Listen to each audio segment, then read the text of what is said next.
Good evening and welcome to the Monday, September 8th, 2014, Jurupa Unified School District Board of Education meeting. We will start with roll call, please. President Schmidt?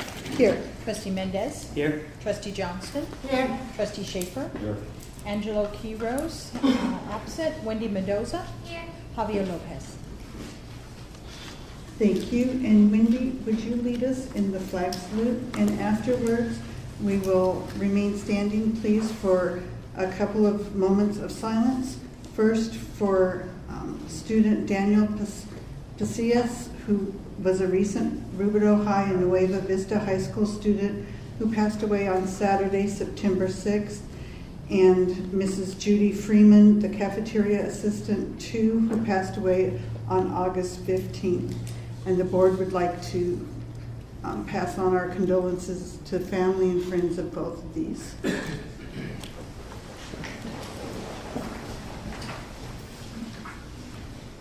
Ready? Begin. I pledge allegiance to the flag of the United States of America and to the republic for which it stands, one nation, under God, indivisible, with liberty and justice for all.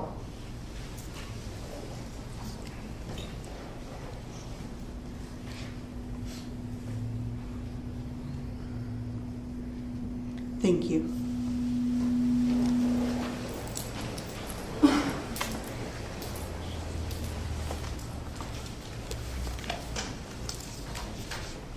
All right, we'll start the meeting with the introduction of candidates for the November 4th, 2014 Governing Board election. Mr. Duchamp.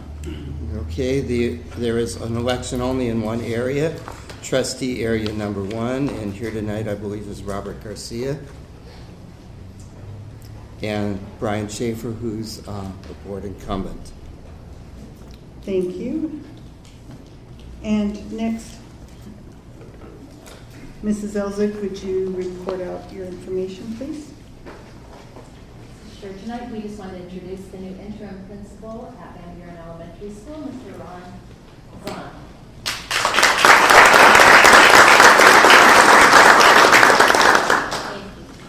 Thank you, and welcome, Mr. Zahn. Next, we'll recognize the recipient of grant for the Riverside County District Attorney's Office, Mr. Dabrowski.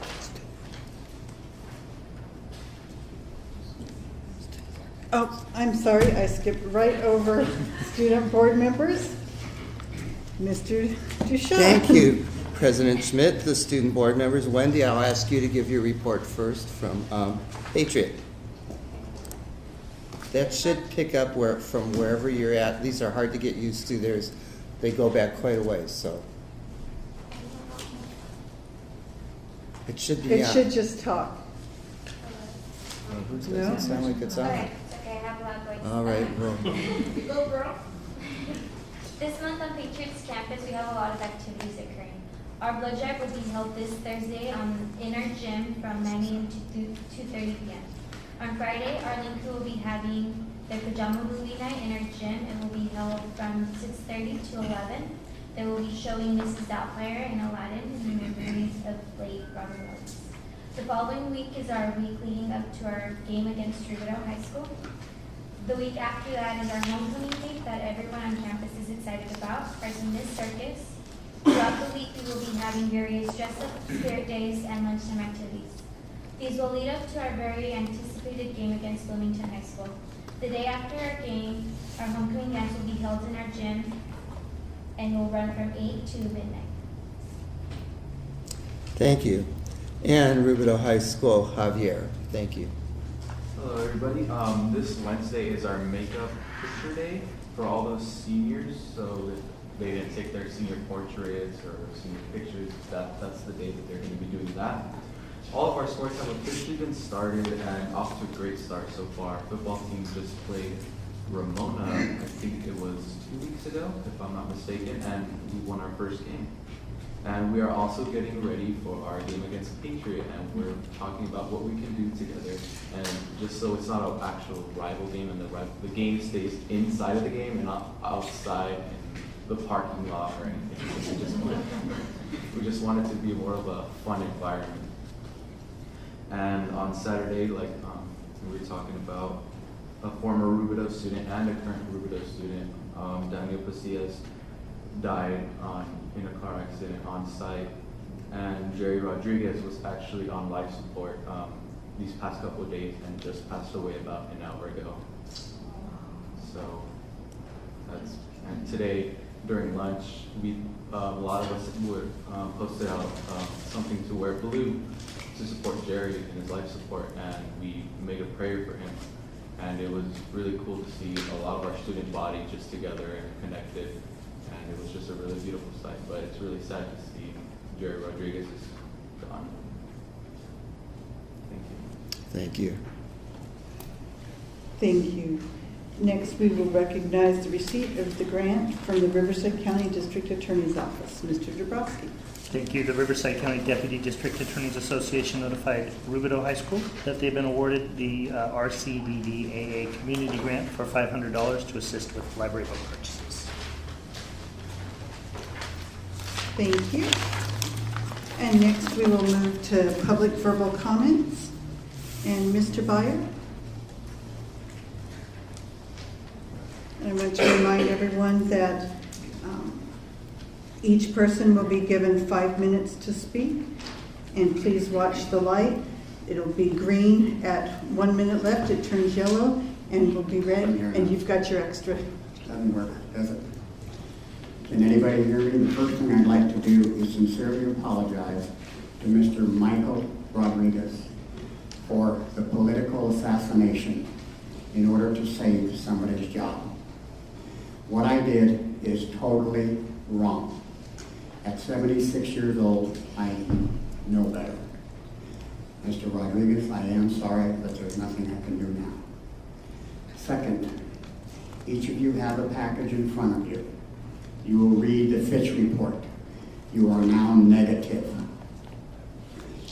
I sent $92 worth of certified mail today, including to Mr. Young and Mr. Ward and to Fitch and to whoever does the financing of bonds, that you are now negative. The Riverside County Office of Education is very concerned, as you read, about your financial conditions. You cannot impose taxes or a bond under those circumstances, but I think I'll let the government take care of it. Everybody has on their desk 2 letters that Mr. Duchamp gave me because he wanted me to speak against Mrs. Considine. I couldn't do that. She's a 25-year veteran. Number 2, why I asked you if you'd be kind enough to give that to your husband and Ms. Routen is the Fitch report speaks negatively of Jurupa Valley, about its economy and other things. And I need everybody to know I have 2 strong supporters, and the H is silent. His name is Ben Huso. He's a representative from San Diego, and somebody that told me to call him Mark, but I can't do that, the Honorable Senator Mark Weiland, who both, in fact, started the indictments with 16 state grand jurors to indict those at Poway Unified School District for their fraudulent actions, and that's all I got to say. Thank you. Ms. Holkman?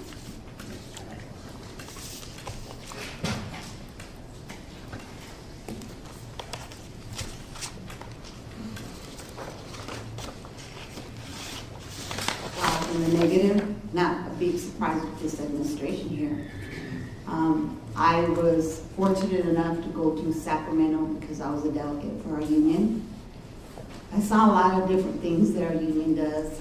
I saw how much our union president gives of herself, her time, her money, and never asked for nothing in return. And for that, I am really thankful. We also had a chance to go to the Capitol. I took a lot of pictures. I'm sure you're not interested in seeing them. But the grass out there was yellow, dead yellow. And on the lawn, they had a sign, conserving water. I don't know in what shape or form this palace here has all the water they need. Their grass is greener than any other site. How is that going to help kids? How is that going to help the special need kids, the regular ed kids? How is that going to help kids at all? If the governor can give up his green grass, I think this district could do the same thing, because there is a lot of water that runs down the sidewalk in the parking lot, and we're supposed to be saving energy. And your Measure EE, everybody that asks me, I'm telling them, vote no. When you have a superintendent of a district that has a lot of issues and are in the TV a lot and not for anything good, and you have a superintendent that takes a 12+% raise while his other employees are only getting a 3% raise, that speaks volumes. But that is you, Elliot. That's what you do best. You care about yourself and your administration, and you don't care about anybody else. And for you to say that you care about these kids from one side of your mouth and take the 12+ on the other, that's very hypocritical. So, I mean, all the praise that you get, I don't understand what it's for. Special need kids in the trash, really? And you didn't know? Of course you did. Your administration didn't know? Of course they did. But when that mother went to the TV, it made you look bad. It made people see you for what you are. And it's not about you. It's not about me. It's not about your administration. It's about the kids. That's why we're all here. I've said it before, I'll say it again. It is about the kids. None of us is worth more than a child's education. The money in our pocket does not make us have a big heart. It's your actions, and actions speak louder than words. And you haven't had any. Why don't for once you put these kids above yourself and do what's right for them, and not allow these special need kids, these very special angels that God sent to their parents, to be humiliated or degraded again. Thank you, Mr. Johnston.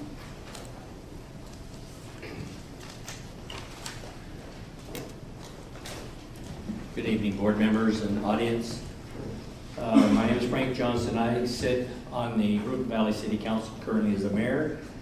As being a council member, I also sit on the board of directors for the Riverside Transit Agency.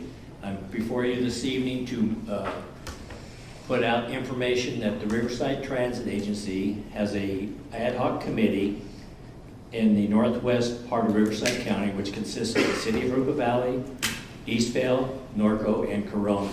This committee is embarking on its second annual video contest. This video contest consists of doing a video up to 10 minutes in length to promote transit options within the county, whether it be riding the bus, riding Metrolink, bicycling, or whatever. We are inviting all students or anyone is eligible to participate in this. The awards are, first place is $1,250, second place is $750, and third place is $500. Last time we had about 18 entrants, and we had students using their smartphones and making videos, and some of them were really cute. Actually the winners last year, or actually it was 2 years ago, our first contest, were students from Corona High School, and they beat out their instructor, their video instructor at the high school. So these students are very innovative, and we would like to invite any of the students at the high schools or junior highs that want to do this. Even adults can enter if they want to take the challenge of doing a video to promote I keep wanting to say rapid transit, but transit in our area, buses and the Metrolink and so forth. I've decided myself I'm going to go and start riding the buses in the next few weeks and talking to the riders of the buses and tell them about this contest, because I think that they probably know better than the rest of us what it is to purchase a ticket and to use transit to go from their location, say down to the beach for the day or down to LA Union Station and so forth. I traveled to the League of Cities meeting last Friday and used the Metrolink and went to Union Station, got on the subway, and had to transfer a couple times to get over to the LA Convention Center for the League of Cities meetings. It's quite an experience. Saves a lot of time. It's nice going down the middle of the freeway when you're coming back and seeing all the cars stopped, and you're moving right along. So anyway, I wanted to mention this contest. The entry forms are due by the end of this month, September 30th. We have information forms at City Hall. You can also go onto the RTA website. It says on the forms, the information forms, that all entry forms have to be turned into Corona City Hall Public Works Office. The reason it says that is because they are the ones that did all the behind the scenes work and the IT work and stuff like that. But we will accept them at Jurupa Valley City Hall, and I think the school district here will also accept them as long as we have them by September 30th so that we can get them over to them. So, thank you very much. Thank you. Next, Ms. Carmen Wells.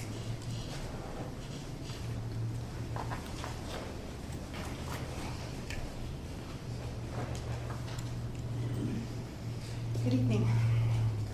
I'm back to discuss the functional skills program, as this is now a real huge priority for my son. You know, I really wanted to stress that I do know the school has really caring teachers. And Marcus really thrived, I strongly feel, because he was in a really good environment when he was in Pedley Elementary.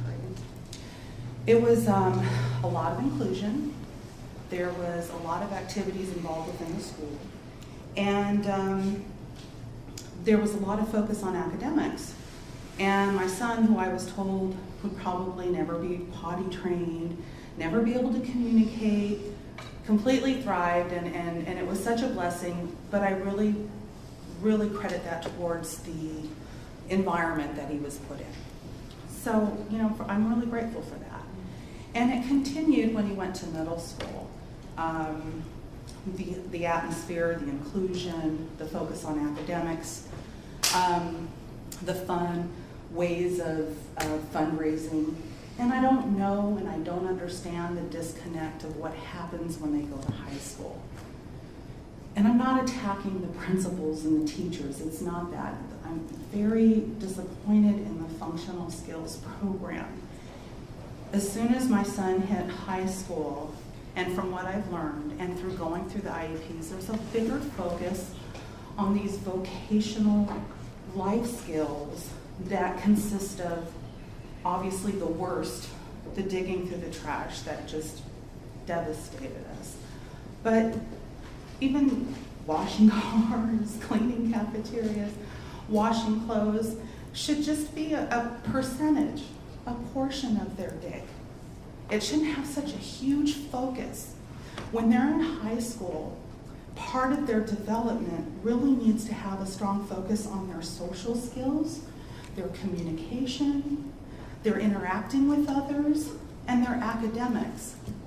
When they finally reach the stage of 18 to 22, that's a great stage to look at, okay, what is my kid capable of doing? Possibly there are some skills, like, you know, that it was a big goodwill, but some might be a little artist, some might be computer savvy, some might be a musician, I don't know. But we could wait till we get there. Right now in high school, I'm asking and I'm begging and I'm even getting some assistance from outside resources to help me. This is how strongly I feel about it, because I don't want that to be my child's focus or his classmates' focus. Okay, when he comes home, yes, he does laundry, yes, he sweeps the floor. I support when they're in their class and they're cooking and they're doing things. Of course they're supposed to clean up after themselves. But for them to spend a big portion of their day where this is what they're doing, or these vocational things, I'm going to give you one example. I just had an IEP and I said, I don't want Marcus doing anything vocational right now. Okay, if he's reading at a first grade level, I want us to focus on his reading. Let's focus on that, because I really don't care if he can wash a car. But what I had learned was Here's just another example of something that could have been great gone bad. Washing clothes. You guys get a bunch of clothes donated so that you can in turn donate it to those who are in need. So lots of clothes come through the school. Okay, this is wonderful. This is great. The school's able to donate to those that are in need. Who's washing all these clothes? The special needs children. Why isn't everybody at the school doing it? I cannot press inclusion so much. They need to have peers. Is it going yellow on me? They need to have their peers with them, okay? There needs to be other students in any type of public activity. Anyhow, I'm really hoping that you are looking at the functional skills program and you start doing something about it. I have asked for some additional help and support through the American Disabilities Act, the State Board of Education, the Civil Rights Action. So, I mean, it'll be about time you guys will be hearing from them, but please look into this and take it seriously, because there are children that need your help. Thank you. Thank you. Thank you. Therese Sabille.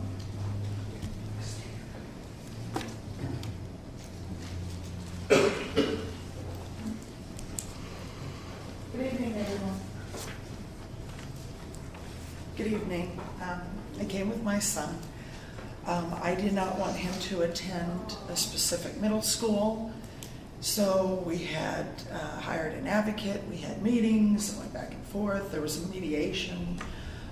They said, okay, you're going to this other middle school.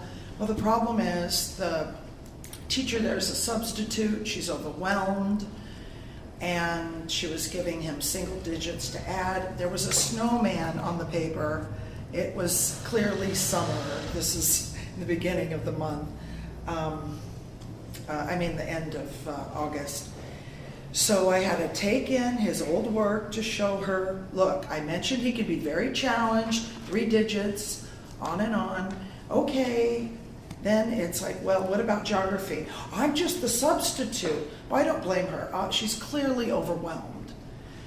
But the fact that I'm sure there's many teachers out there who really want to be hired, and the fact that my son is probably going to be regressing if he's not challenged.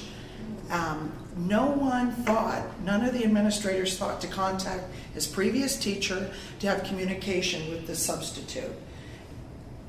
Why am I having to take old work into a teacher and say, look, he can handle this? That's really ridiculous.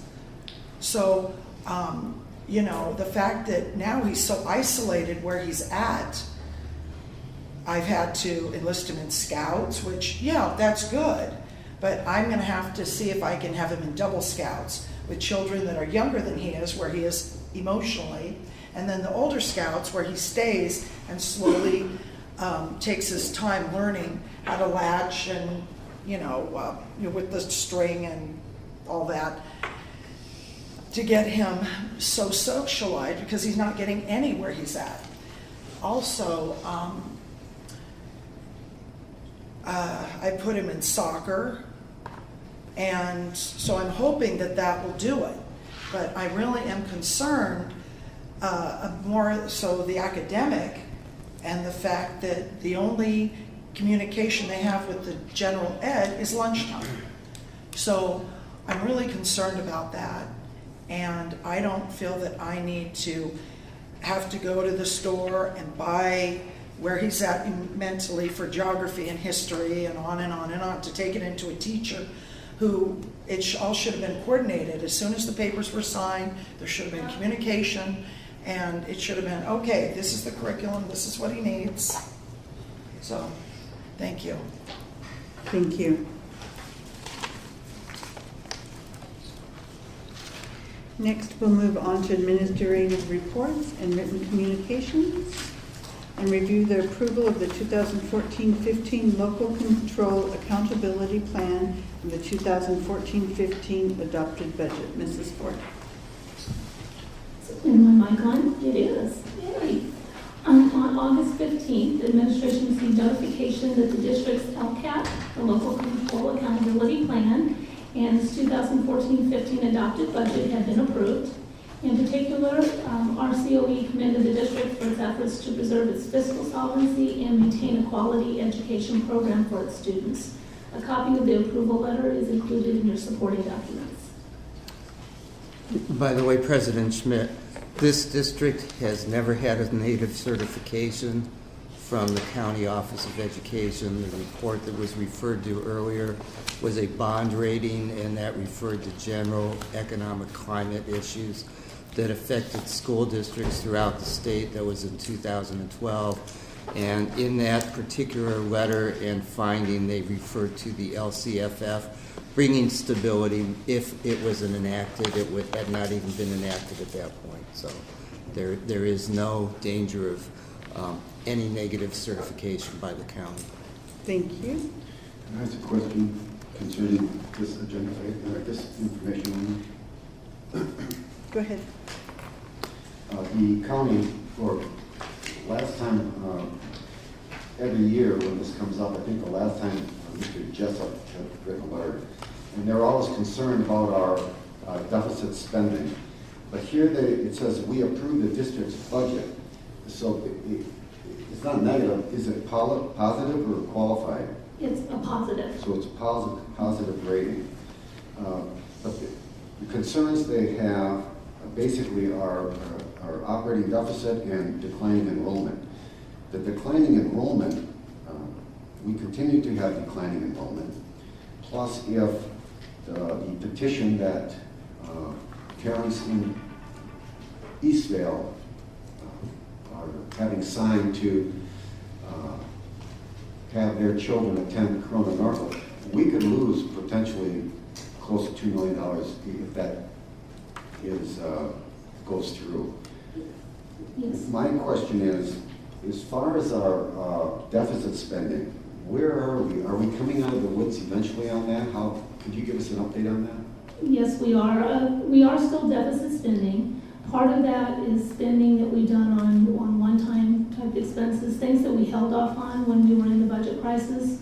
One of the examples, and I know you've seen it come to the board, is all of the technology that we've been ordering. And a lot of that technology, it obviously is for the SBAC testing that we have to be prepared for in the spring. So those are expenses that, although we may again incur expenses for technology, it's not an annual expense. We wouldn't see that kind of expense again until 5 years when we start the replacement cycle of those items. Let me amplify one part of that. So part of the expenses that we made on SBAC for testing were revenues we received last year and spent this year. So because they're counted against last year's revenue, but against this year's expenses, it's not a structural deficit, it's an accounting deficit. And there's a major difference, and it has to do with the fact on how we bring in revenues, which is on an accrual basis, but expenditures are on a cash basis, if I have it right, yes. I think in the right order. But so oftentimes, even in years where we have totally, for the whole year, revenue that exceeds expenditures, it could still be technically a deficit spending year. So I know that's complicated and it sounds like double talk, but it has to do with the way each one's booked on the ledger. And if I may comment, was it last year we were designated as qualified? Wasn't that last year? 12-13, we were designated as qualified. Okay. This year we're positive.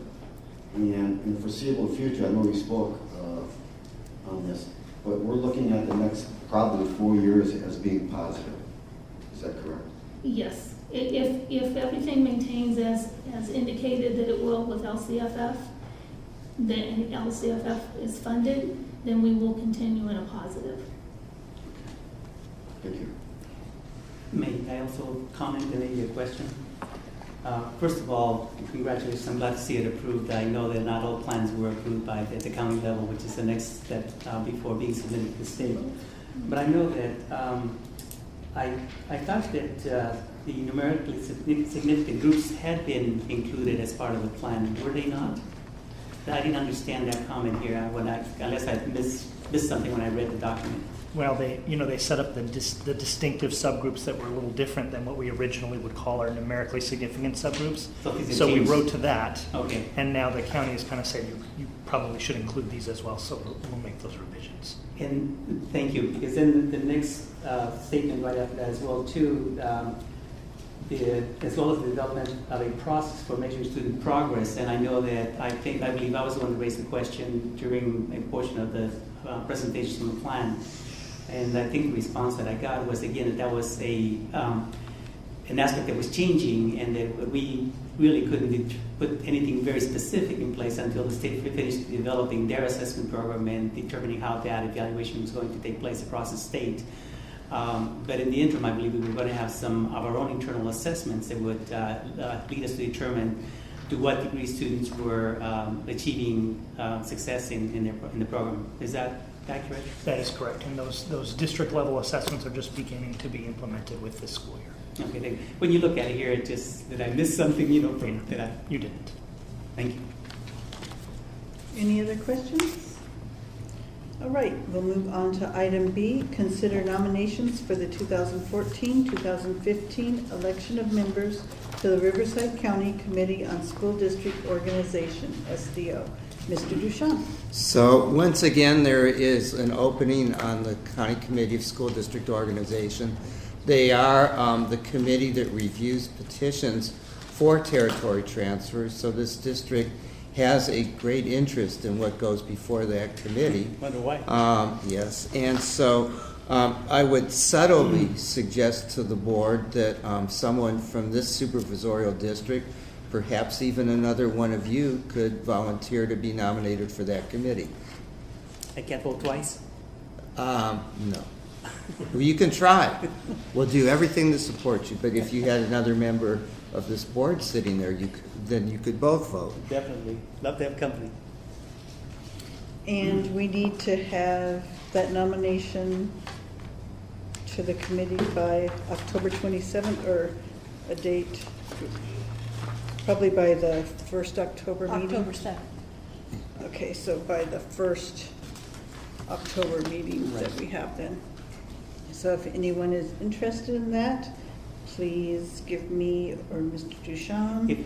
If I may add, the work of the committee is spread out throughout the year, and it really is dependent on how many of these this type of situations arise during the course of the year throughout the county.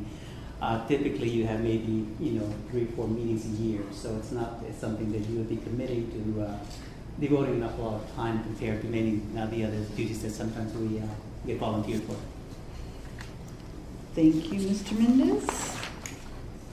And next, any other written reports or There are none.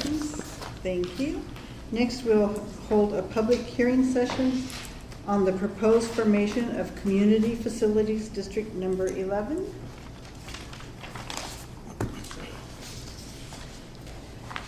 So at this time, I would like to open the public hearing session on the proposed formation of Community Facilities District Number 11, including the proposed levy of special taxes and all other matters discussed in the resolution of intention adopted on July 28, 2014. Are there any comments from the public? See no movement. I will close the public session.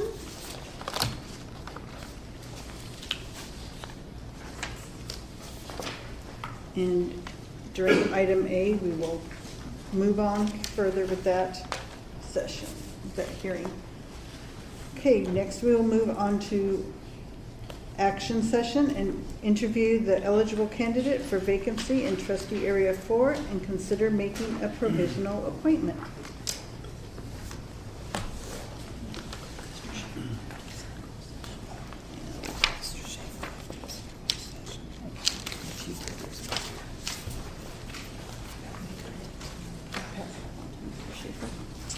All right, so we are now into item A on the agenda to interview the candidate for the vacancy, and the governing board may appoint a new member to complete Mr. Hernandez's term. By law, this is an open process. So from August 6th through August 22nd, the board received candidate applications and nominations for the vacancy in trustee area 4. 2 candidates' applications were received. Only 1 candidate was determined to be eligible. The eligible candidate is Mrs. Linda Shard, and tonight the board will interview Mrs. Shard.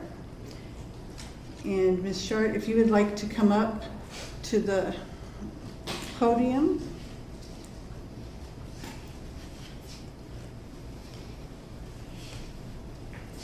And you may choose either at the podium or if you want to take a seat at the student desk. I'd love to sit. Okay, that is fine. In case I faint, I don't have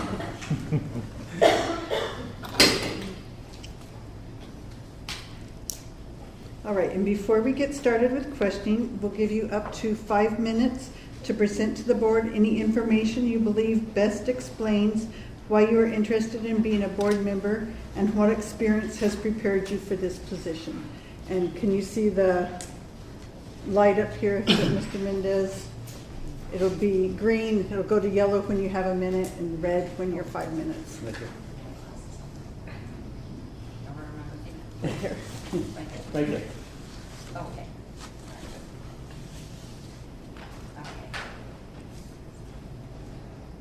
Is this on? No. Turn it on.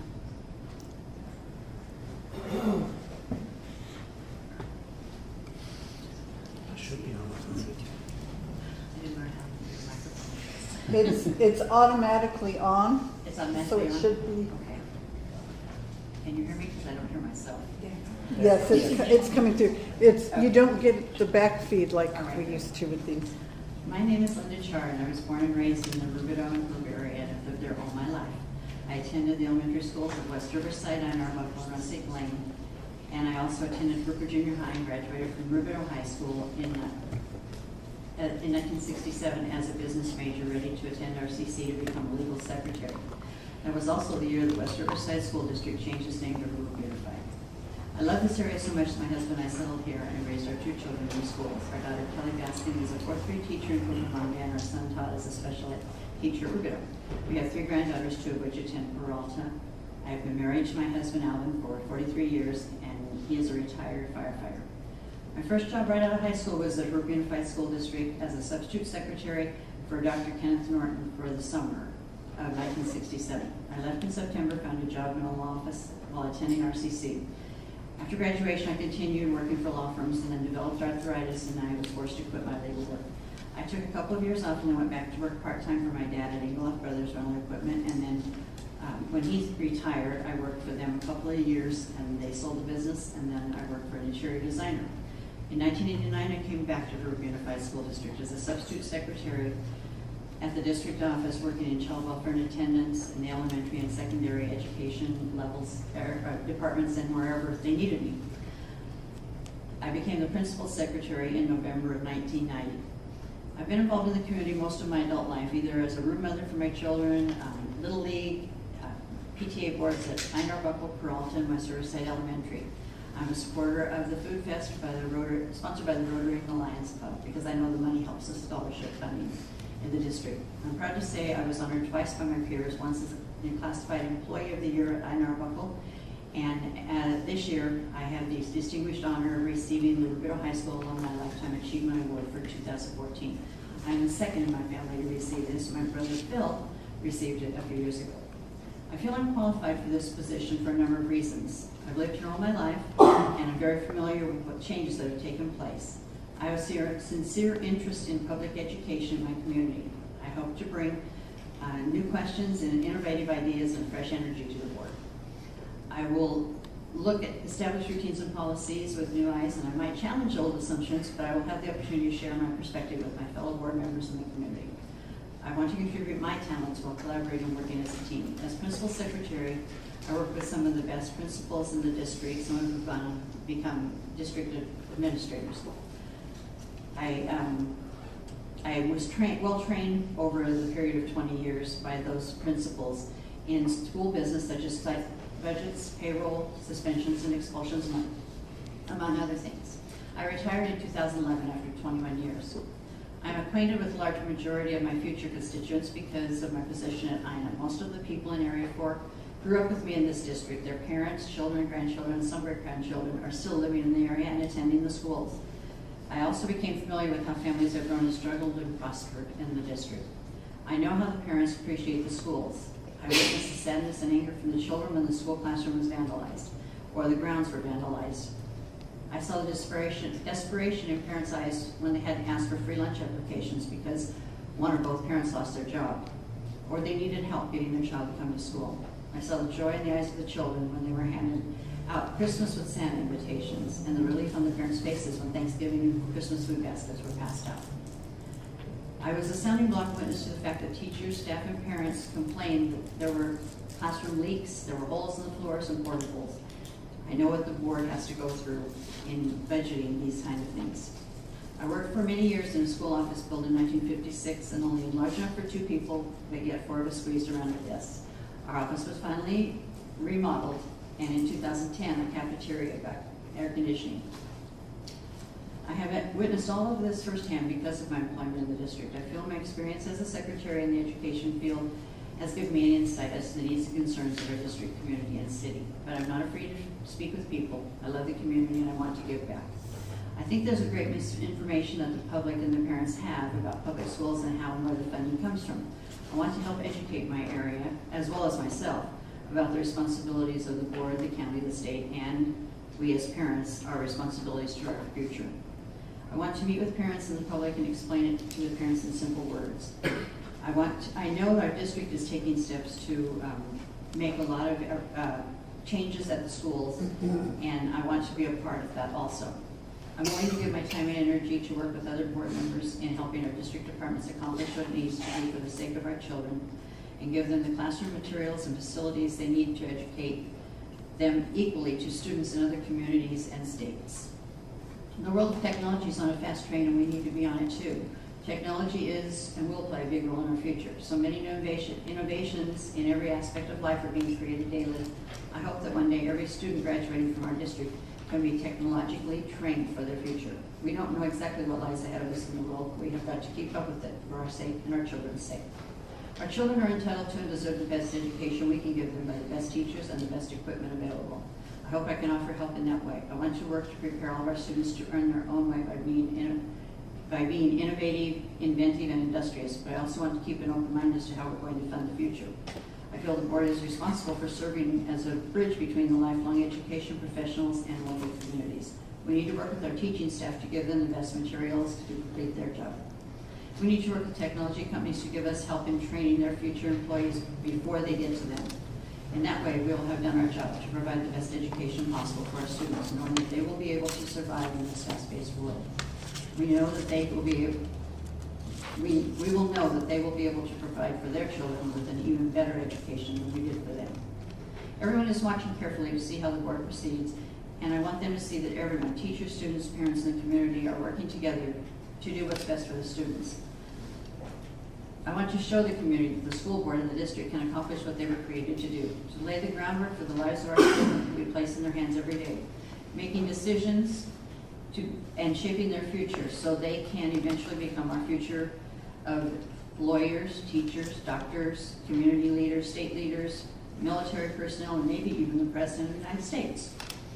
And most important of all, parents themselves. They are our future. What we can do for our students now will make a difference 10, 25, 50, or 100 years from now.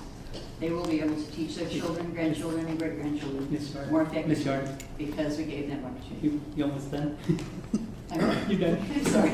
No, it sounded beautiful. I mean, we followed all that through, and it's an incredible experience that you've had living in the district here for so long and knowing the community so well. And it's an awful lot of experience that definitely is very valuable. So we appreciate you sharing that with us. And now we have some questions for you. All right. All right. Thank you for your introduction. We'll now ask 4 interview questions, and you'll be allowed 3 minutes for each response. And then after that, there'll be a time for public, verbal, and written comment, and then we'll move on with the process. I was hoping I said all that and you wouldn't ask me. A lot of it, I'm sure, is part of it, so you'll be able to pull from that.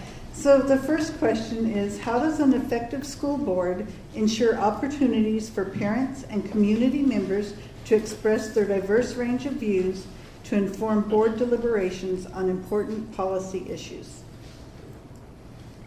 Can you say that one more time? Sure. How does an effective school board ensure opportunities for parents and community members to express their diverse range of views to inform board deliberations on important policy issues? I think by having a diverse board in the areas. I don't agree with the having our board members chosen at large. I think an area is what you need to have, so you can concentrate on that area. You can have meetings with your public and your constituents to ask them what do they need, especially the parents who are whose children are attending the schools. I heard some parents here tonight speaking about what's happening with their children in the schools. We need to find out from those parents, from the staff, what they need for us to effectively accomplish what they need. But we need to listen to them also. We need to go out to our areas and then bring it back to the board and say, these are what we've heard from our parents. They shouldn't have to come to a board meeting every time they have a concern. That's why they have a representative. That's why we have a representative in Congress. That's why we have a teacher or a principal at the school, so the parents can go to them and say, look, this is a concern of mine. How can we go to it? And I think the process is the same way with the board. The board has to spread itself out and listen to the public, listen to what they have to say. I'm good. Thank you. Okay. Mr. Chief, are you next with your question? Looks like I'm next. Okay. Thank you, Mrs. Char, for applying for this position. Your qualifications are many. Your hopes, dreams, and goals for our students are quite admirable. And you would be an asset to this board, working with us as a team. But I do have this question for you. What is your understanding of the oversight responsibility of the school board with respect to district leadership and operations?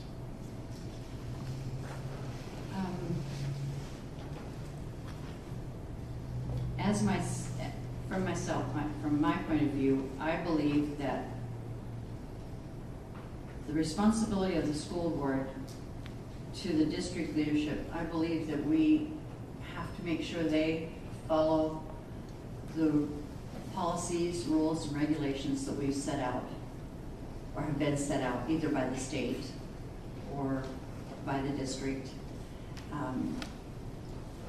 We are not necessarily to tell them how to do their job, but that we are to make sure they do it properly, and that those that are leading and operating the funding, I mean, if they have questions or we have concerns, we need to voice them. They need to understand that we don't understand or we might not agree, and can they take it back and look again and find a different way? But we can't tell them what to do. I think it's just our job as the board is just to make sure that they are doing their job properly in the eyes of the public. Thank you. Trustee Johnson? Hello. We didn't make up these questions. So don't be nervous. We're nervous asking them. So we appreciate you applying for the position, and we admire all your experience. And my question is, what do you see as the basic purpose of the public schools? What is the role of the Board of Trustees in the fulfillment of that purpose? I think the basic purpose of the public schools is to teach our children the things that take longer for a parent to teach. Some parents work with their children to get them started in their alphabet when they're young. I did with my kids, so I started out. But there's only so far a parent can go to teach their children. And we need to have educated people in the public schools to provide those parents with their children with an education. They're paying for this through the taxes that they pay. And it doesn't matter how much it costs to a parent, but I know some parents want us to go further than we need to, but we have a set of guidelines that we follow in the public schools, and we have to give everything we can to those children. And I know from the time I was in school to now, when my kids were in school, there is a heck of a lot more that they have to teach, because they have to teach everything that I learned, that my parents learned in school, and still have to teach everything that's gone between now and then. And it's a process that continues over and over. But there is so much happening, and there's so much history, and so many things are changing that we, as the public schools, need to give those parents as much help as we can. It doesn't hurt the parents to help. Don't get me wrong, they need to help at home too. But I do believe that it's our responsibility to teach them as much as we can to prepare them for life on the outside. When I was growing up, my mom didn't work. So I had to learn what was going to happen when I went to work and had children. So I had to learn in school how to budget my time and myself, going the same way into college. The role of the best Board of Trustees in fulfilling that purpose, I think it goes back to making sure that our schools are safe for our kids, their schools are clean, that we have the materials that they need to get a good education, the good environment that they need. But we have to keep up with it, and that's part of that's a big problem that we have. That's something we're going to have to work at. Is each year it's getting more expensive to buy books and transport kids back and forth, to provide air conditioning, provide classrooms, desks and chairs need to be replaced over and over again. And we don't want the parents to worry about that. That's something we have to worry about. We have to figure out, we're a business. We have to, that's the way I feel about it, that we as the board are a business. We have to operate our business, which is the public schools in our area. Thank you. And Trustee Mendez. You know, I thought I knew an awful lot about you as an individual, as something that you could, as many of the things that you mentioned that you have accomplished and have contributed to the community here in our district. But when I read your letter of application, I thought, oh my God, there's a lot more here that I, was impressed with that I didn't know about you from before. So they asked me to ask you the toughest question, so here it goes. While it is recognized the primary mission of the Jurupa Valley Unified School District is to educate students, the school district is also the largest employer in the city. What do you believe as a board member is the employer's responsibility to classified employees of this district? It's interesting that you choose classified employees, because I think we have, as a board member and as the district, as an employer, I don't think we should separate one division of employees from the other. I think that we have a responsibility to all of the classified, all of the employees, whether they be certificated, classified, district personnel. I think we owe it to them to give them the best working conditions. We need to listen to their concerns. We need to make sure that they understand we have a job to do just like they do. And sometimes it won't happen overnight. Sometimes it'll take a while to accomplish something. But I think that responsibility to the classified employees, like I said, is to give them the best working conditions we can. Pay them comparable to what is within the area. And don't get me started on that from when I was a secretary.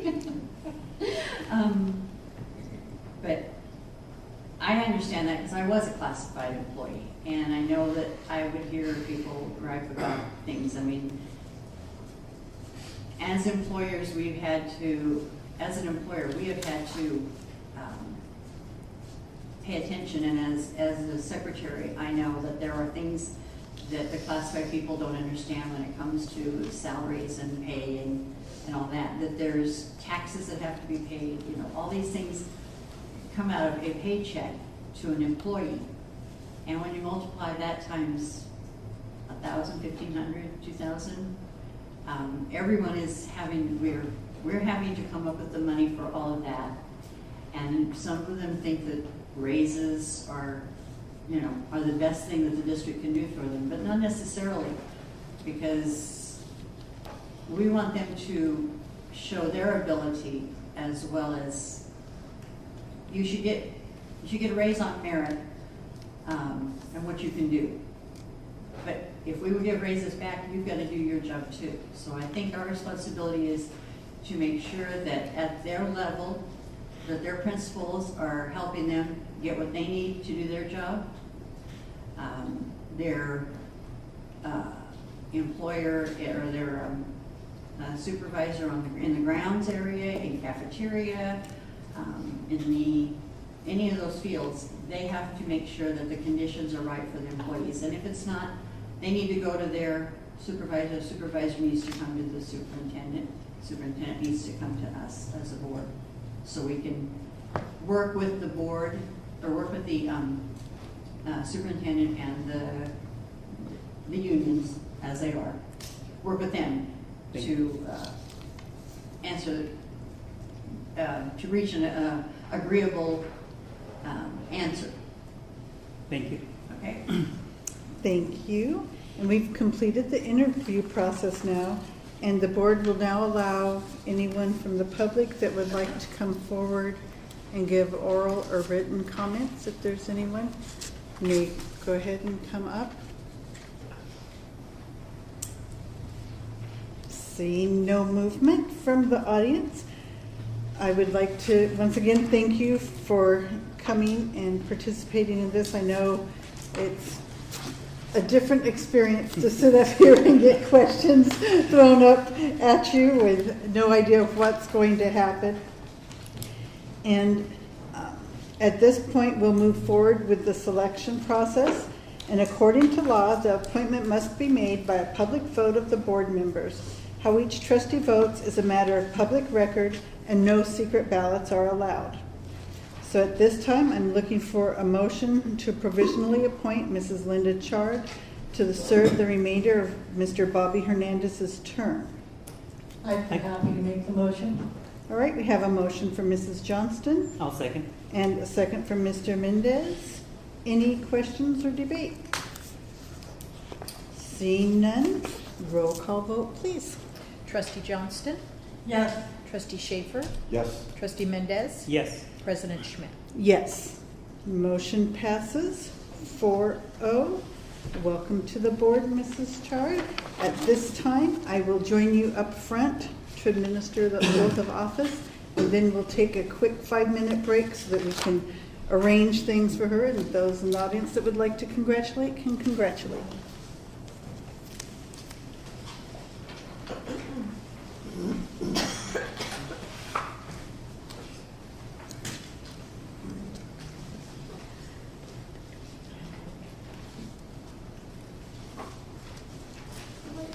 Raise your right hand. I do solemnly swear I do solemnly swear that I will support and defend the Constitution of the United States that I will support and defend the Constitution of the United States and the Constitution of the State of California and the Constitution of the State of California against all enemies, Against- foreign and domestic, against all enemies, foreign and domestic, that I will bear true faith that I will bear true faith and allegiance to the Constitution of the United States and allegiance to the Constitution of the United States and the Constitution of the State of California, and the Constitution of the State of California, that I take this obligation freely that I take this obligation freely without mental reservation without mental reservation or purpose of evasion, or purpose of evasion, and that I will well and faithfully discharge that I will well and faithfully discharge the duties upon which I am about to enter. the duties upon which I am about to enter. Congratulations. Thank you.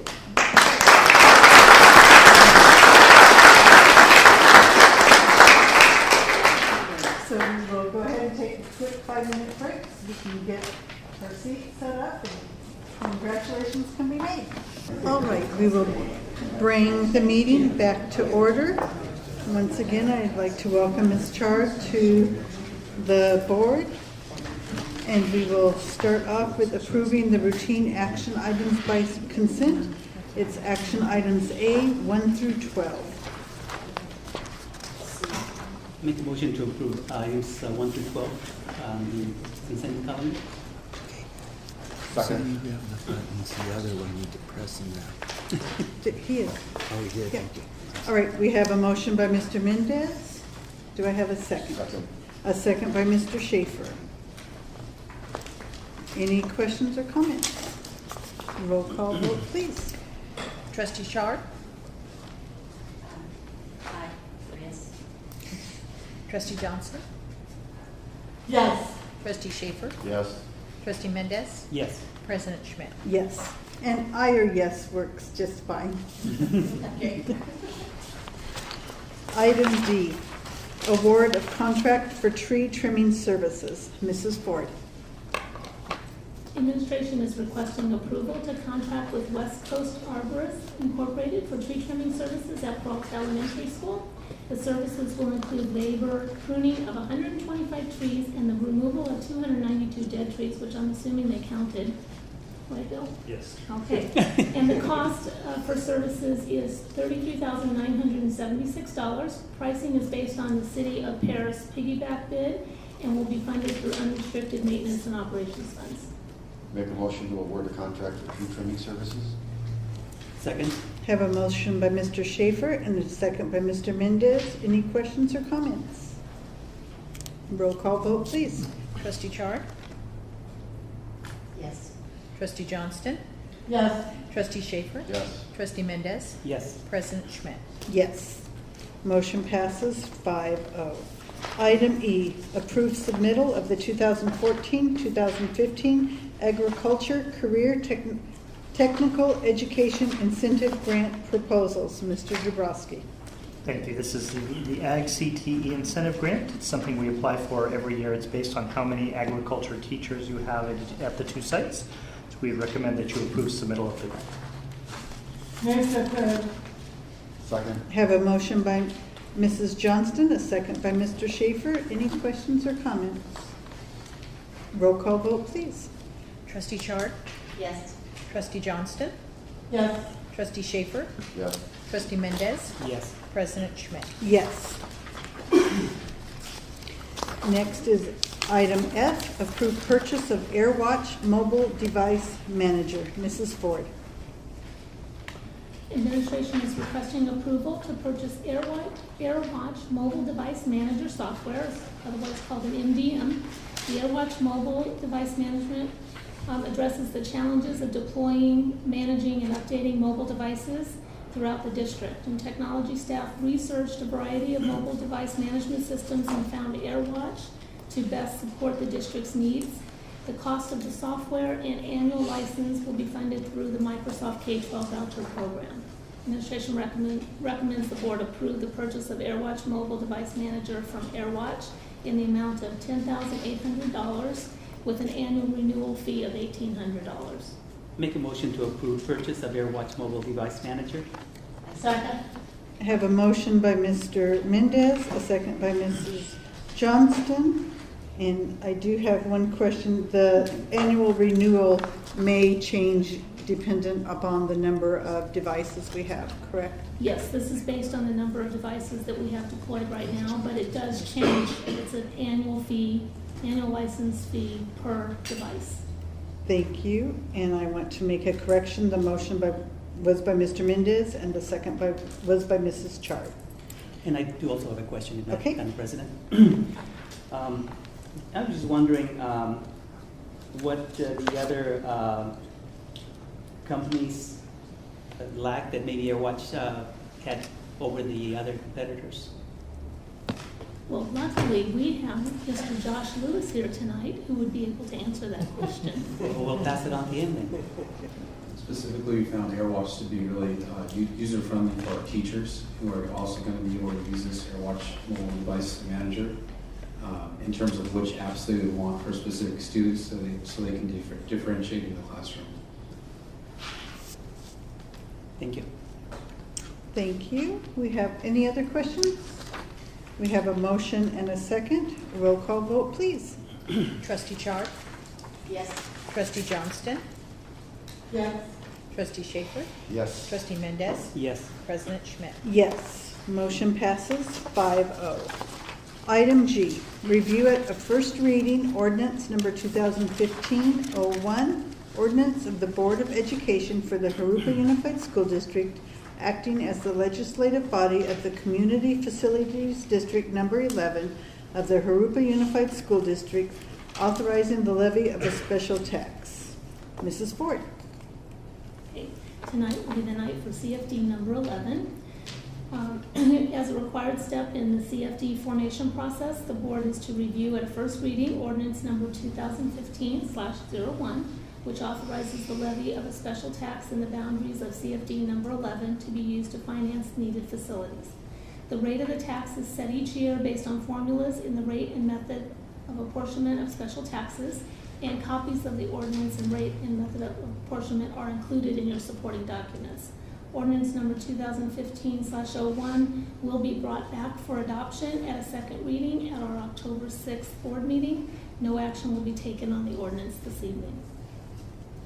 Thank you. Any other questions? Mr. Mendez. Make a motion to approve. No, there's no motion on this, not until October 6th. Sorry. Okay, here we go. Thank you. All right. I'll make a motion later. Can't wait.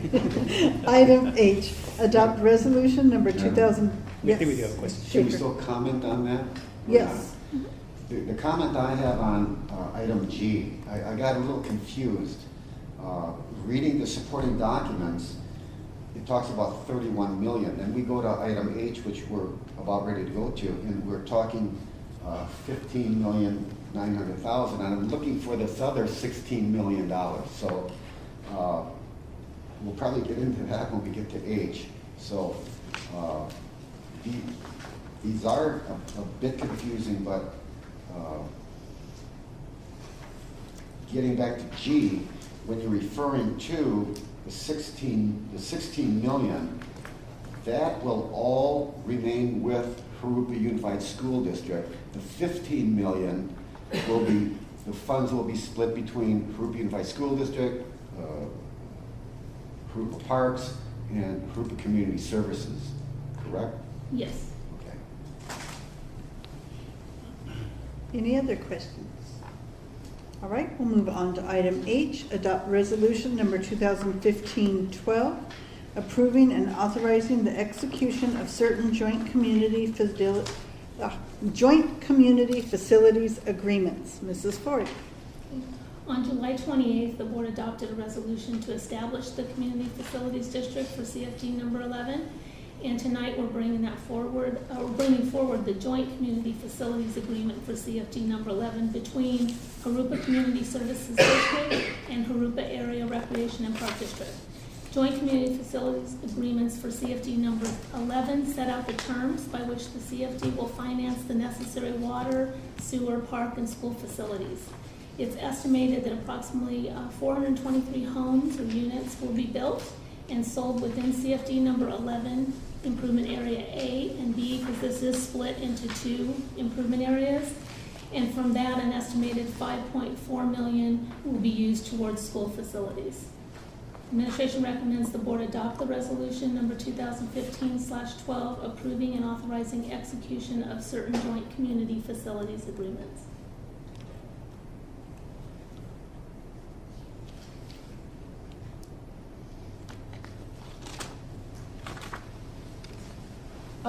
Question on the parks, and I don't know if it's appropriate for us to ask, but the money that is set aside for parks, is that money for them to help them buy the lot from the developers, or is it to help them develop the park?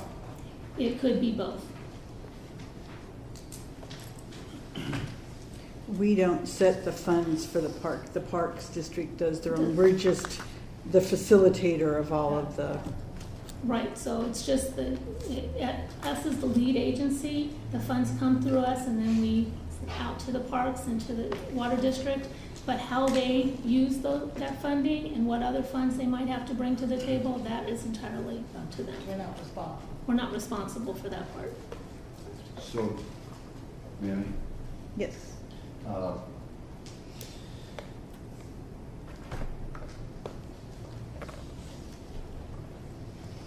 The Parks District will do whatever they so desire with their funds. JCSD will do whatever they want with their funds. We do what we want with our funds. Nobody governs the other, or nobody dictates or costs the other one any sort of funds. We do our own thing. Correct. The only thing that I would add is that it's within what is in the mitigation agreement. And so there are some requirements to make sure that are met in the mitigation agreement. So we couldn't take the funds and use them across the other side of the district according to the mitigation agreement. Right. These funds stay within that CFD, within that for CFD area. improvements or whatever. Correct.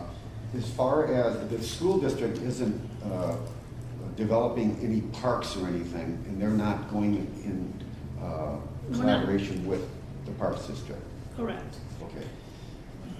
However, we are building an elementary school with this money. Correct. Yes, and that would be what the funding would go towards is the new elementary school. Thank you. I'll move to approve the recommendation that the board adopt resolution 2015-12. Have a motion by Ms. Johnston. Do I have a second? I'll second. A second by Mr. Mendez. Any other questions or comments? Roll call vote, please. Trustee Chard? Yes. Trustee Johnston? Yes. Trustee Schaefer? Yes. Trustee Mendez? Yes. President Schmidt?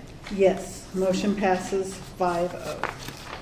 Item I, adopt resolution number 2015-13, approving and authorizing the execution of school facilities funding and mitigation agreements. Mrs. Ford. And this is the actual mitigation agreement for CFD number 11, and it's between D.R. Horton and Wheelock. They presented offers to enter into 2 school facilities mitigation funding agreements for the formation of CFD number 11. A CFD is a financing mechanism, and I think that you know this, provided by the district to developers to mitigate the school facility impact resulting from the proposed new development. CFD number 11 is proposed to include, as I mentioned before, 2 separate improvement areas, improvement area A and improvement area B. And there's an estimated 423 units that are proposed at the time.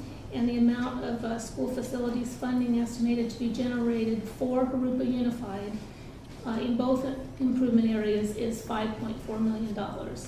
And tonight the board is being asked to adopt a resolution approving and authorizing execution of school facilities funding and mitigation agreement.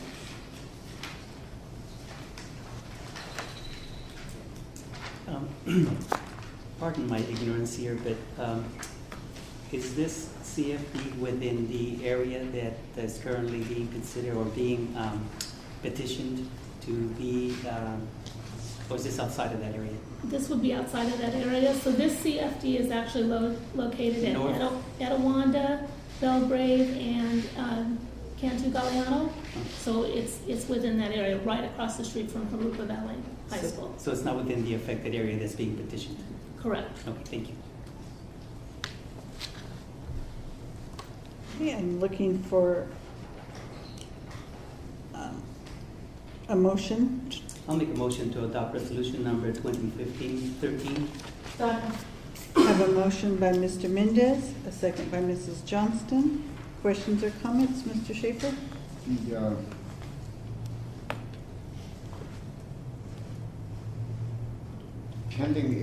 pending a new school facilities analysis, these numbers could go higher. Is that correct? Yes, that's a possibility. So, if I recall the supporting documents, the average home out of the 423 Yes. homes, the average special assessment will be somewhere between 3,000 and 3,500. That could go up, Yes, it depending on a new analysis. Yes.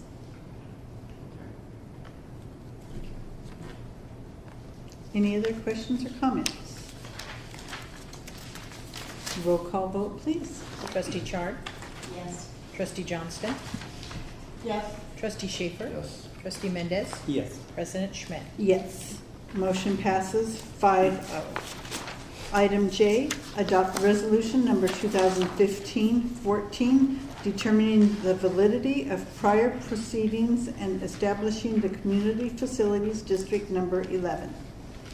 Mrs. Ford. Okay. This again is a required step in the formation process, and the board is to consider adopting resolution number 2015-14, also known as the Resolution of Formation, validating prior actions related to CFD number 11 and take the necessary actions for CFD number 11. Administration recommends the board adopt resolution number 2015/14, resolution formation to determine the validity of prior proceedings and establishing CFD number 11. Make a motion to adopt resolution number 2015, determining the validity of prior proceedings, establishing community facilities district number 11. Second. Okay, just for clarification, that's resolution 2015/14, with a motion by Mr. Mendez and a second by Mrs. Johnston. Questions or comments, Mr. Schaefer? This is where I maybe I've got a thick skull, but this is where the $16 million figure comes into play. The $15 million is divided among 3 different entities. The $16 million remains with this district for projects within that CFD. Now, we've already authorized bonds in the amount of 11 or 12 million On this, on the other CFD, the other previous CFDs? yeah. Right, we have yes, you have authorized through the mitigation agreement, yes, you have So we're gonna authorized add the another- CFD. Another, We haven't issued any bonds at this time. Right, we haven't issued bonds, but we've authorized it. So we're gonna add another 5.5 million and another 16 million to be spent in that CFD on those facilities in that CFD. Is that correct? Yes, and Rachel Chang is here from Delinka Group, and I think she'll be able to, yes, clear all of that up. Thank you, Paula. Good evening, board members of the board. I'm Rachel Chan from the Linker Group. We're your consultant concerning the formation of your CFDs. So, Mr. Schaefer, if I can take a step back and then reiterate what Paula mentioned earlier, there are 2 separate improvement areas within CFD number 11. So when the board is to consider approving a not to exceed bond authorization amount, they're tied to each individual improvement area. Just to reiterate, these are the not to exceed authorization amount. By no means they are the bond amounts we anticipate to issue. So for example, we saw in a prior agenda item related to the joint community facilities agreement and listing out all the potential construction proceeds we estimate to finance through CFD 11 to the Jurupa Unified School District. as well as other water district and park district. That is only one portion of the use of proceeds coming from CFD number 11. In addition to that, there are costs associated with issuing the bonds, as well as the need to fund a debt service reserve fund as additional security demanded by the investors today. So those are all items a part of this not to exceed bond authorization amount, and also included in there is certain flexibility. For example, if interest rates gets lower tomorrow, the school district will be able to issue more bonds with the same amount of tax revenues. So we want to make sure when setting a not to exceed authorization amount, we include that cushion or flexibility. Understanding that at the time, when it's time for the board to issue the CFD bonds, the board will get to review the set of legal documents associated with the bond issuance and have another chance to review the actual not to exceed amount associated with the bond issuance. So with that, I will go into details related to improvement area A. It is simply a coincidence that when when improvement area A and improvement area B combine, the total construction proceeds add up to roughly $15 million. However, if we only look at improvement area A for CFD number 11, that not to exceed amount is $16 million, and then the school district is to receive roughly $2.8 million, with all the other construction proceeds to JCSD, the park district, and then funding the reserve fund, administrative fund, debt service fund, just to name a few that I just mentioned. And they add up to roughly $9.7 million. Therefore, with the additional flexibility, we're asking the board to consider approving an authorization amount of not to exceed $16 million. And when it comes to improvement area B, the similar methodology applies, in that the school district is getting roughly 2.6. Thank you, Paula. 2.6 million with the other JCSD and park district facilities, and therefore we're requesting the board to consider a not to exceed bond authorization amount of $15 million. And it is only by coincidence that when you combine the two and only look at the construction proceeds, they add up to roughly $16 million. I hope that answers your question, Mr. Schaefer.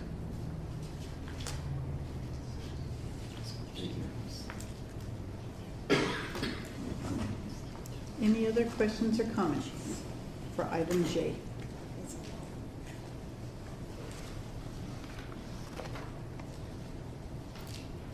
All right, roll call vote, please. Trustee Chard? Yes. Trustee Johnston? Yeah. Trustee Schaefer? Yes. Trustee Mendez? Yes. President Schmidt? Yes. Motion passes 5-0. Item K, adopt resolution number 2015-15, acting as the legislative body of the Community Facilities District number 11 of the Jurupa Unified School District, determining the necessity to incur bonded indebtedness in the amount not to exceed $31 million, of which an amount not to exceed $16 million may be issued to finance facilities within Improvement Area A, and an amount not to exceed $15 million may be issued to finance facilities within Improvement Area B within said Community Facilities District, and calling a special election. Mrs. Ford. You did that very well. That's a long Thanks. item. At this point, we need to, what we just discussed with the CFD number 11 and the improvement area A and improvement area B, we need to call for a special election. And administration recommends the board adopt resolution number 2015/15, acting as the legislative body of the Community Facilities District number 11 of the Jurupa Unified School District, determining, and I'll try to read this all through, determining the necessity to incur bond indebtedness in the amount not to exceed $31 million, of which an amount not to exceed $16 million may be issued to finance facilities within Improvement Area A, in an amount not to exceed the $15 million may be issued to finance facilities within Improvement Area A within said community facilities district and calling a special election. Thank you.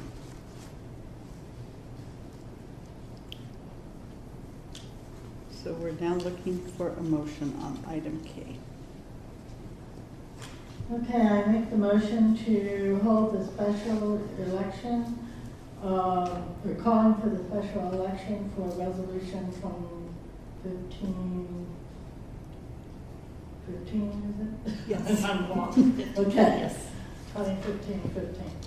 Okay, we have a motion by Mrs. Johnston, a second by Mrs. Chard. Questions or comments?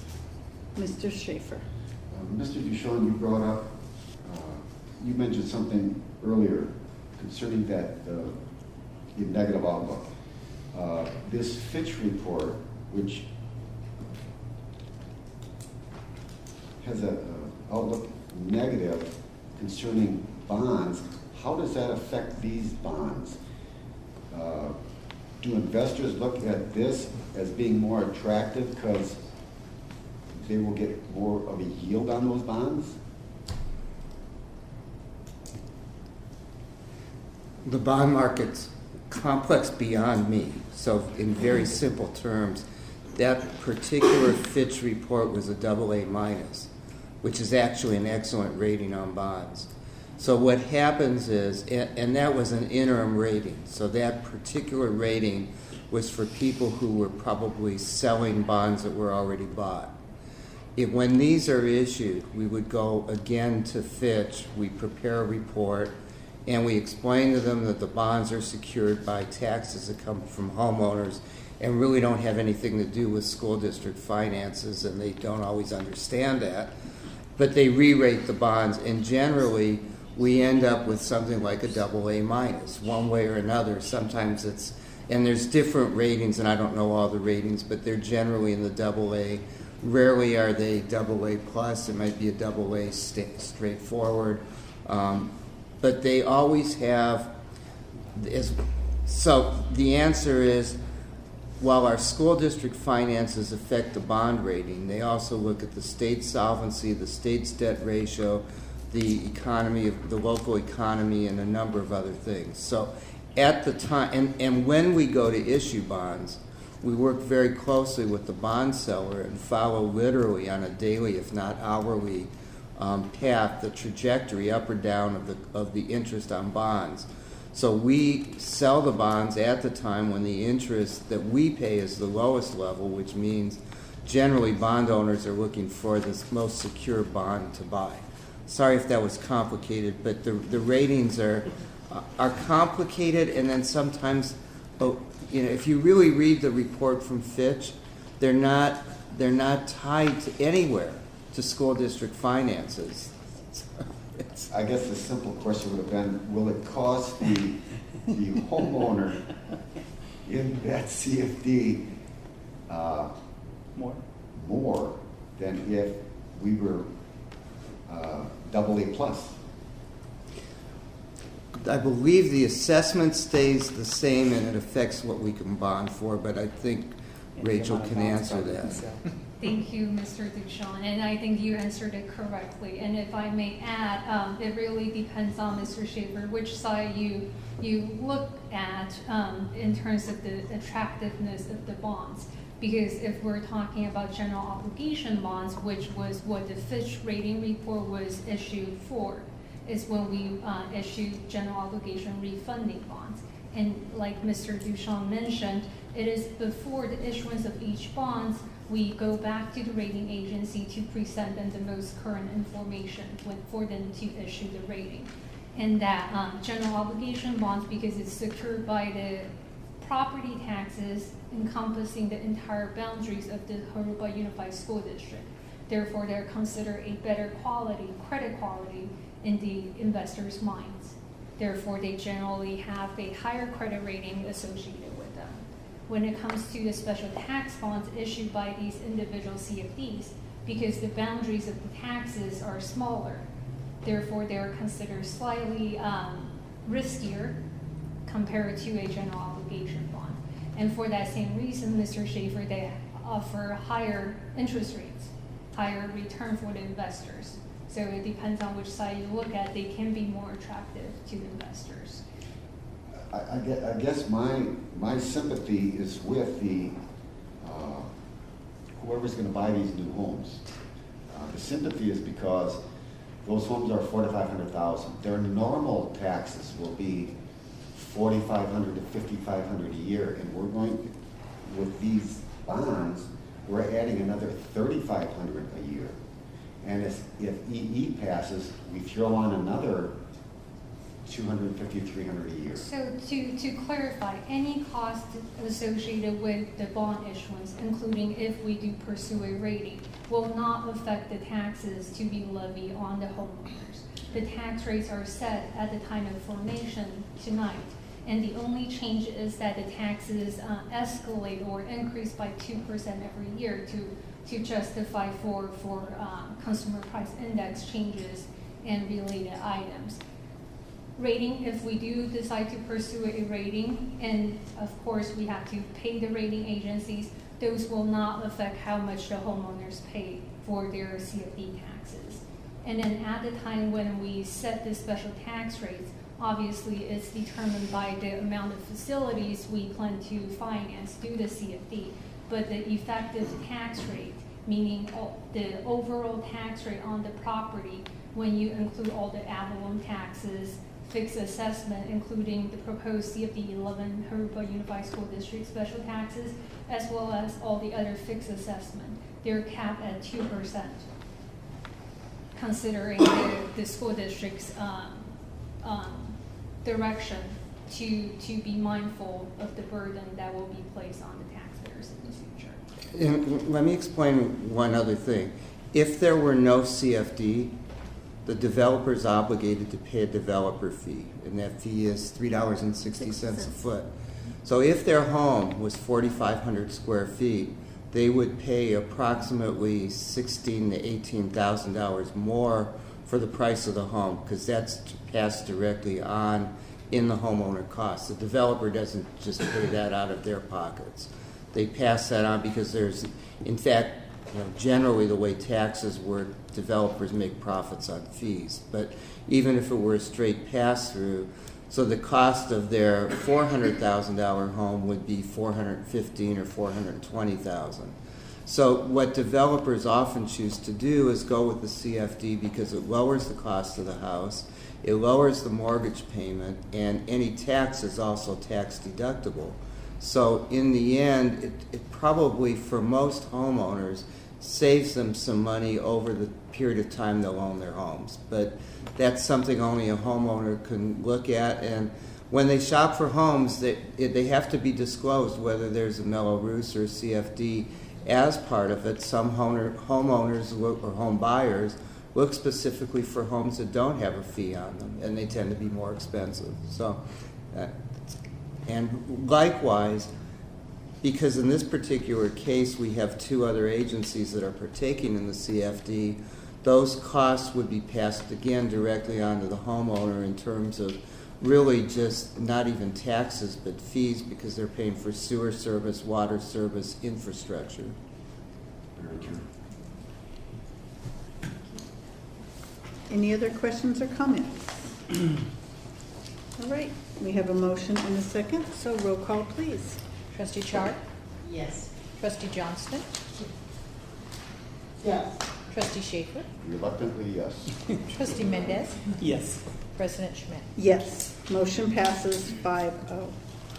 Item L is to adopt resolution number 2015-16, acting as the legislative body of the Community Facilities District number.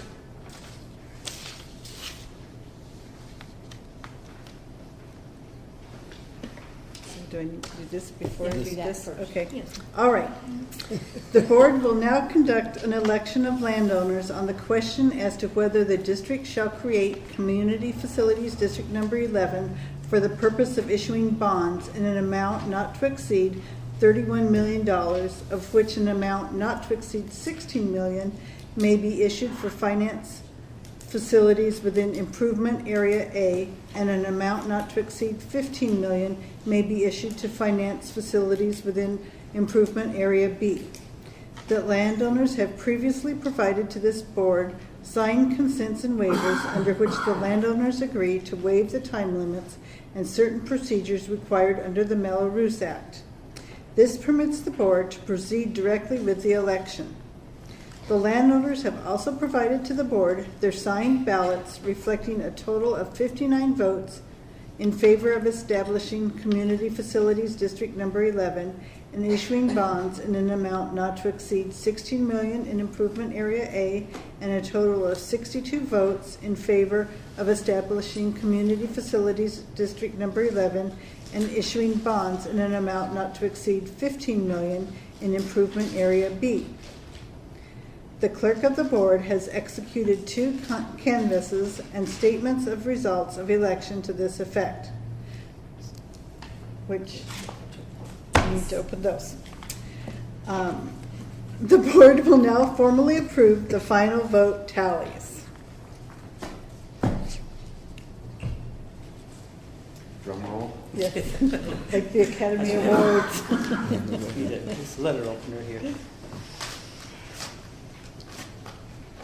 Well, these are sealed tight, aren't they? There you go, Madam President. Thank you. And we have the ballots as stated. May I have a motion to adopt resolution number 2015-16, acting as the legislative body of the Community Facilities District Number 11 of the Jurupa Unified School District, canvassing the results of the election held within said Community Facilities District. So moved. Have a motion by Mrs. Johnston. Second. A second by Mr. Mendez. Any questions or comments?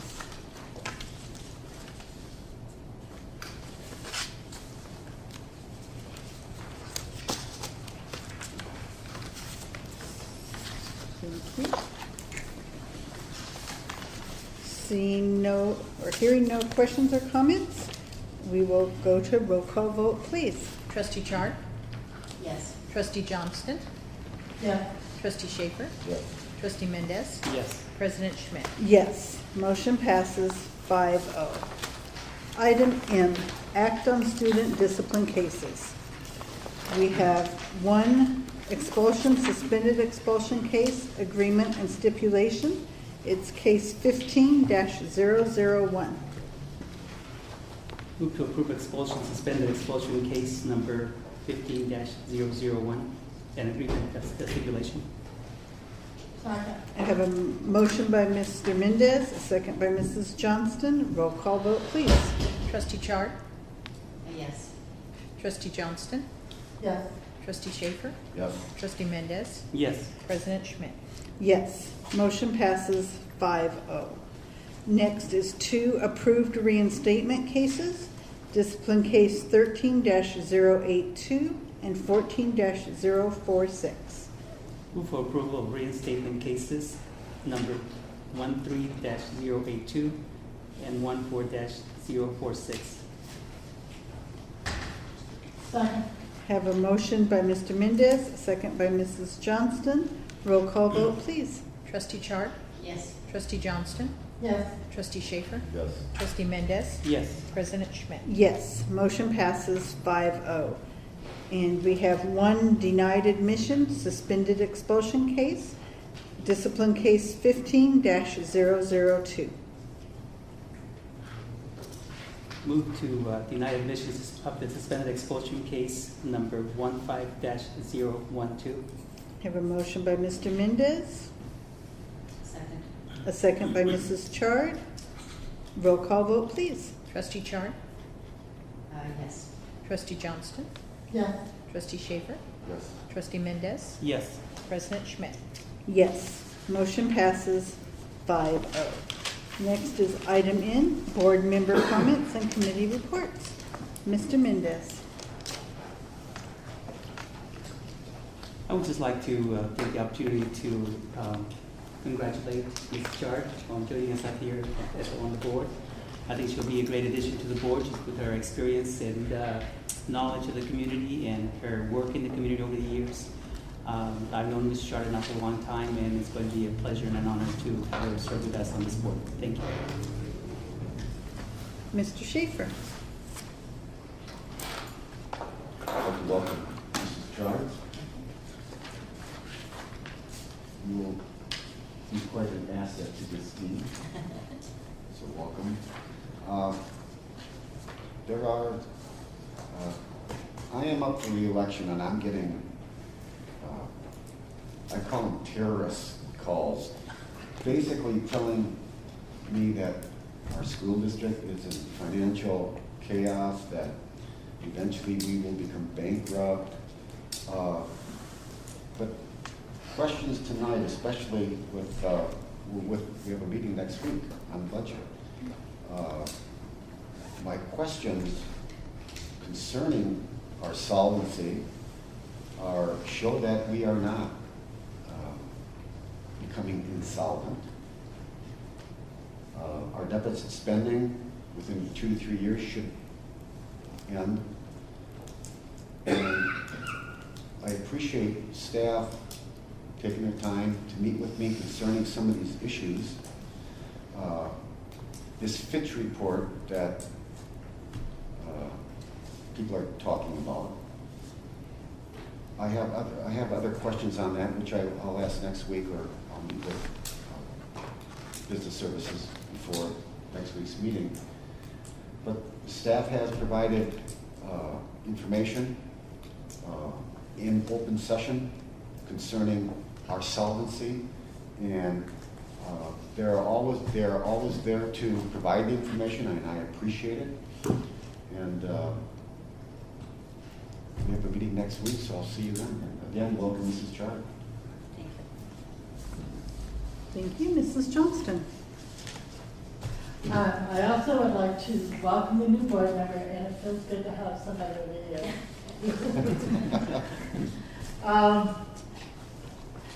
In comment to what you have to say is, I imagine that there's at least half the districts in the whole state in the same situation we have been. And a lot of it had to do with politics and spending money at the state level, grabbing money down from the local counties and cities, and putting a squeeze and not giving money back to schools that they were owed. And so it takes years to get back to a normal situation, which we are not at, and may not be in 5 years where we were before the crash in 2007. But we are a very healthy district with all that consideration that they made the cutbacks that they needed to make and the expenses and saved as many jobs, most of the jobs, if not all of them. And so we should not be out there saying that the district is broke, the district isn't doing a good job. That doesn't help Jurupa Valley. That doesn't help Jurupa Unified School District. That doesn't make the students feel good about where they go to school. The students should be proud of their district, proud of their high schools and elementary schools and the junior highs that they go to. And, we are all here to try to support the staff that does very hard work to make sure that the district is solvent. And I want all that negative stuff to stop. We are just as good as any district in the area. We have some challenging work that's been done over the last 15 years. The last time I think I had a child in the district going through the school district was in 2003, if I'm not mistaken, somewhere in there. From that time on, we've had a real challenge in educating many students whose family didn't speak the language. You had to teach them the language and then teach them to read. Many of their parents weren't not literate in their own language. And that's been a challenge, but that's an enormous achievement. And many students that are bilingual, graduating high school, if they go to college, junior college, get a job, if they're bilingual, they get extra pay for that. that is really a plus for them, and it's a plus for our economy. So we are producing young people who have been educated at whatever level that they were able to get their education, and we should be proud of that we have educated a generation of bilingual students, and they can go out and, if they so choose and motivated, and start their own businesses if they can't get a job. Many of them have families, come from families where their father drives a truck or has the tire business down the street. You notice the churches in the area.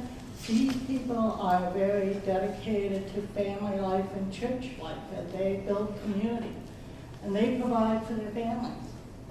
The other thing that I wanted to talk a little bit about is I do chair the Committee for Transportation Now, which is an advocate arm for transit of the Riverside Transit Agency. And this year, the guys decided that I had to be the chairperson, just because they didn't want it. I was the only woman on the board, on the committee, so I got stuck with chairmanship, but that's okay. It's been really exciting. But we started 2 years ago and did a video contest. It's out of the box thinking of how to promote transit in the area. And this time the reason why we went ahead and did it again is because they got new buses. The bright red and blue buses that are riding down the street, they're beautiful. And all of the Board of Supervisors, all 5 Board of Supervisors sit on that board, and I'm alternate with Supervisor Tavalone. I've been an alternate for him for many years. And so I retained that, and it was just, I think it was because it was easier for him not to break in a new person. So we, with the help of Corona Cruiser Transit staff, they really are the ones that wanted to do this very much. They wanted to do this. And the RTA system connects with the Corona Cruiser. And then, we have also buses that go from Corona to Temecula. And those are called, I forget what they're called now. They're commuter lanes. And they've been very successful. Ridership has been phenomenal. Especially in Corona, really, in the local Corona area, can't take on any more passengers without buying new buses. And for a small transit agency, it's really, really hard for them. But RTA has paid an assessment, a company do an assessment of their whole system. And they're going to tell us about the whole public hearings this month about improving all the routes and making the system, your bus stop wait shorter instead of waiting at every stop a whole hour. So anyway, it's really exciting because I've been on a part of this since they went to CNG. When they went to CNG, they have been a phenomenal company. And they have a wonderful CEO who has such a great business head, and it's wonderful to be around people like that. But this video contest was, the thinking was that anybody could, either a single person or 2 or 3 team members or a video class, anybody can participate, and they get cash prizes. They are free to use that money however they want. If there's 3 people involved, they will split the prize money, and actually they will send each one a separate check. So however they wish to do it, if a class wants to earn money for a class trip or something, the team decides that. Or maybe it's extra credit, or maybe the teacher just puts it out to them and says, here's the opportunity. And the thinking behind it was to get people to, the applicant, to explain where they're starting from and where they're going to and how they did it and where they got, how they looked at the schedule, the ride guide, they used the ride guide, that they maybe they rode their bike to the bus stop, maybe they then they put the bike on the bus, maybe they rode it to the Metrolink and they took the Metrolink and then maybe they went to a beach and back. So, I mean, that's an example. But the purpose is to ask them to tell everyone how to use the transit system. If it's just the bus, that's fine. Or maybe they do the ADA and they show the special needs and how transit accommodates that. So anyway, I'm excited about it. Corona, you know, they have the staff and they're willing to think out of the box and step up to the plate and say, good, we're going to put it on our website and we're going to do this, we're going to do that. So we've been through it, but we haven't been able to get everybody's participation. We'd like to see Jurupa Valley and Eastvale, Riverside, Corona, El Cerritos, everybody do something. It would be great. Thanks. Thank you. Mrs. Chard. Well, I want to thank everyone for their vote of confidence tonight. I hope I can live up to it. It's going to be a pleasure, I know, working with all of you. I know some of you already. I know that I've been reading the paper and trying to listen to people out in the public about the schools in our district, and a lot of them know that I work for the district, but I assure them that we are working towards the benefit of the kids, and that's our goal, as well as our other staff members. But the kids are our ultimate goal is to help them succeed, just like we always succeeded. I went through all the schools, so we can't be that bad here. Because now I'm sitting on the board. But I hope that I can have a good ear and listen to the people that I need to. You guys are going to have to help me because there's a lot of stuff I don't understand, and I'm going to need a lot of training here. But I do understand a lot of the stuff that goes on here, so. And I look forward to working with everyone at the district office and on the board. Thank you. Thank you and congratulations, and thank you for applying for the position and taking on the challenge. I'd also like to remind everyone that September 15th, next Monday, is a special board meeting at 5 p.m. for the budget. And Donna, thank you and Brian, thank you for your comments. I think we do have a good district too, and we do strive to make it better for the kids so that they can make a better life for themselves once they leave the schools and have all the opportunities available to them. And with that, I'd like to thank you all for being here tonight, and we are adjourned.